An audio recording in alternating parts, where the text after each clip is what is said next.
Lonkana Agnosimo alias Longué Longué, notre invité ce soir. Bonsoir et merci d'être avec nous. Bonsoir, merci. Tout d'abord, comment allez-vous? Comment est-ce que vous vous sentez après avoir dévoilé ces images? Je suis soulagé parce que vous imaginez 5 ans après avoir subi ce genre de torture, puisqu'il était question qu'on me tue.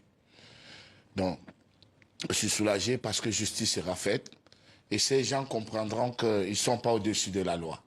Donc, je vais dire merci à William Jordan de Jésus, le leader de la diaspora qui est aux États-Unis, qui m'a d'ailleurs informé qu'on a un compatriote qui est aussi en exil aux États-Unis, Patrice Nouma, qui a gardé cette vidéo pendant 5 ans. Donc c'est l'homme qui vous a contacté en vous disant « j'ai cette vidéo ». J'ai cette vidéo. Voilà, et j'ai supplié. Donc il y a 4 jours, hein. C'est une histoire de 4 jours. Alors qu'on m'a torturé en 2009. Voilà, j'ai dit s'il te plaît, donne-moi cette vidéo. Alors, j'avais annoncé que je devais la publier mercredi. Et il y a des gens qui m'ont dit, essaye de publier. Si tu n'aimes pas ta famille et tes enfants, essaye de la publier. J'ai dit, Alors, OK. il vous a dit pourquoi est-ce qu'il vous a contacté pour vous dire qu'il avait cette vidéo? Mais parce qu'il savait qu'on m'avait torturé. Il savait qu'on m'avait torturé, comme certains amis, on discute tout le temps. Et pour lui, savoir qu'il y a cette vidéo devait tout changer, pas seulement pour moi, devait libérer tout le Cameroun, libérer tous ceux qui sont victimes d'injustice au Cameroun. Voilà, et je crois que c'est ce qui se passe actuellement. Alors, vous n'avez pas de doute quant à l'identité des hommes qui vous ont fait subir ces sévices. Qui est l'auteur de la vidéo que vous avez publiée ce mercredi et qui sont les hommes qui vous ont torturé? Alors, c'est celui qui me filmait, c'est Ben Tabala.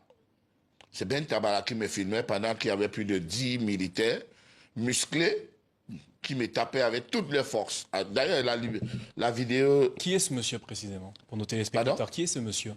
Monsieur Tabala, il était le commandant de la sécurité militaire. Maintenant, il est colonel. C'est lieutenant, il est colonel à Kribi. Mais sur les ordres du grand patron, Émile Mbankui, qui est le patron de toute la CEMIL au Cameroun. Voilà, parce que c'est Mbankui que j'ai eu au téléphone, qui dit que j'ai demandé qu'on te libère.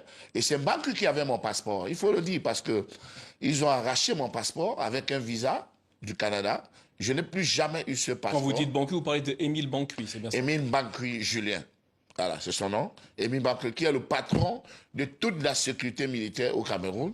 Mais Tabala, lui, il était le commandant de la sécurité militaire à Douala. Il était le COMSEMIL de Douala. Longué Longué, savez-vous pourquoi est-ce qu'ils s'en sont pris à vous? Parce que ce ne sont pas des démocrates, ce sont des dictateurs. J'ai donné mon avis après une élection. J'ai estimé que c'est Maurice Kamto qui avait gagné. Vous parlez de l'élection présidentielle au Cameroun en 2018. En 2018. Et j'ai dit que c'est Maurice Kamto qui avait gagné. Et comme ces gens dont je vous cite, Tabala, Émile Mbankui et tous les autres, parce qu'on doit faire ce qu'ils veulent. On doit parler ce qui les plaît. Et moi, ma liberté de penser ne changera jamais, même s'il faut mourir.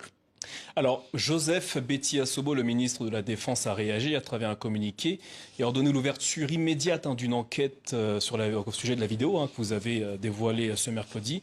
Qu'attendez-vous précisément de ces investigations? J'attends que justice soit faite. C'est vrai que chaque fois qu'on ouvre toujours les enquêtes au Cameroun, ça n'aboutit à rien. Mais cette fois-ci, la chance, c'est que je suis en Europe. Imaginez beaucoup de Camerounais qu'on a torturés, mais qui ne peuvent pas avoir un visa pour arriver en France, porter plainte ou en Allemagne. Ils sont là, ils meurent à petit feu. Alors, Dieu a choisi une personne pour libérer tous les Camerounais, pour mourir pour cette cause. Et je dis que Émile Mbankui et Tabala, on doit les déshabiller. Parce que un fonctionnaire est là pour servir le peuple et non se servir. Alors, il y aura une enquête, donc, mais est-ce que vous avez des preuves vis-à-vis des hommes que vous accusez de vous avoir fait subir? Mais la vidéo est là. La vidéo est là. Vous êtes sûr qu'il s'agissait des membres de la sécurité militaire? Vous avez aucun doute là-dessus? Sur aucun doute. Aucun doute. On doit les interpeller. On doit interpeller Ben Tabala, on doit interpeller Mbankui. Et maintenant, il y a des petits militaires, les lieutenants, les chefs, tout que je connais. Si je les vois, je vais dire, toi, tu étais là. Et ils vont bref, ils vont se dénoncer. Ça, c'est sûr. Alors à l'époque, vous aviez dénoncé les actes de torture que vous aviez subis.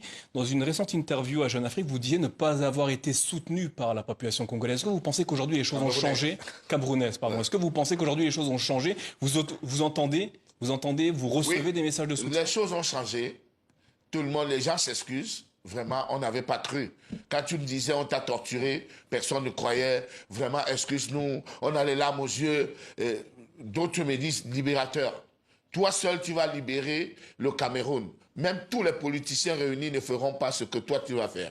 Dieu t'a choisi pour libérer le Cameroun. Et je crois que je suis prêt à mourir. Mourir. Parce que l'égoïsme et la boulimie du pouvoir, les gens qui veulent...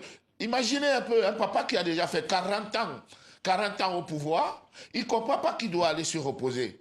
Mais Banqui devait aller à la retraite, on l'a prolongé pour 3 ans. Alors imaginez... Longué, quelle est votre situation? Est-ce que vous avez la possibilité de retourner au Cameroun? Je ne peux pas, sinon c'est la mort. C'est vrai que même ici, ils ont des lieutenants, ils ont des antennes ici, même ici, je ne suis pas en sécurité. Mais je vais m'organiser pour que mes sorties soient au moins contrôlées, pour que les gens que je fréquente soient choisis. Voilà, donc je ne compte pas rentrer au Cameroun. J'ai enlevé le Cameroun dans mon programme pour ne pas mourir avant de libérer le Cameroun. Je mourrai après la libération.